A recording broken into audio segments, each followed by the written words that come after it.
Assalamualaikum warahmatullahi wabarakatuh. Kembali lagi bersama saya, Septiasna Rizky. Nah, apa kabar nih teman-teman semua? Semoga kita semua selalu diberikan kesehatan dan kelancaran dalam menjalani aktivitas kita sehari-hari ya.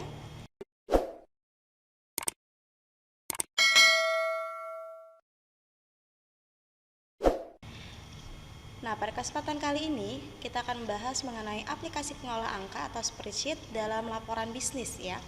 Laporan bisnis adalah suatu laporan yang memiliki sifat netral, tidak memihak, memiliki tujuan yang jelas, dan berisi rencana penyajian fakta kepada seseorang atau lebih untuk tujuan bisnis tertentu. Di sini, menurut Hemstreet, laporan bisnis adalah suatu pesan-pesan objektif yang disusun secara teratur dan digunakan untuk menyampaikan informasi dari suatu bagian organisasional atau dari satu institusi atau lembaga kelembagaan yang lain guna membantu pengambilan keputusan atau pemecahan masalah. Nah, setelah itu di sini ada fungsi laporan bisnis.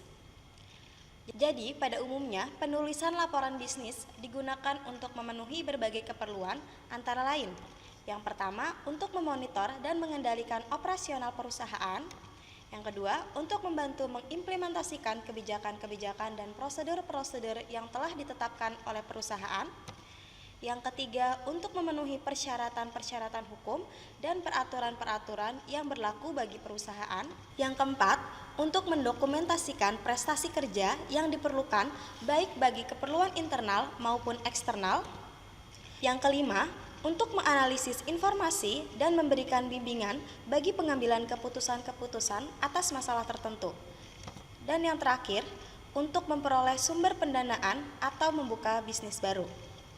Nah, setelah adanya fungsi laporan, di sini ada jenis-jenis dari laporan bisnis.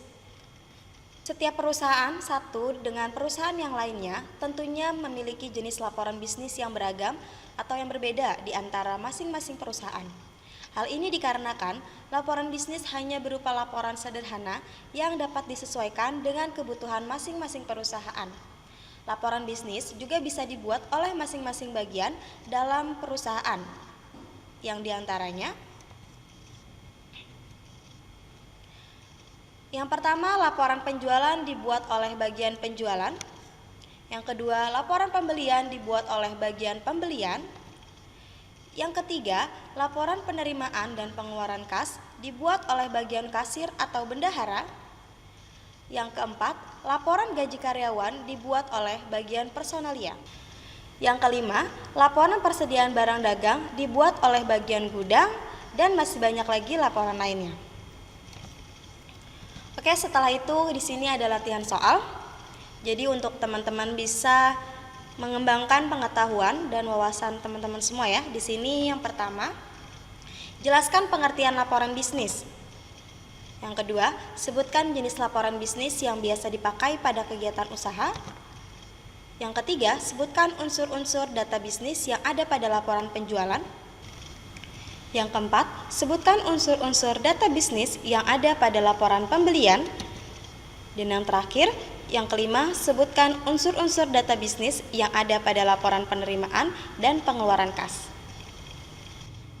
Mark Twain pernah berkata, "Menjauhlah dari orang-orang yang mencoba meremehkan ambisimu. Orang kecil selalu melakukan itu, tetapi yang benar-benar hebat membuatmu merasa bahwa kamu juga bisa menjadi hebat." Oke, cukup sekian pembahasan kita mengenai laporan bisnis kali ini. Semoga video ini bermanfaat.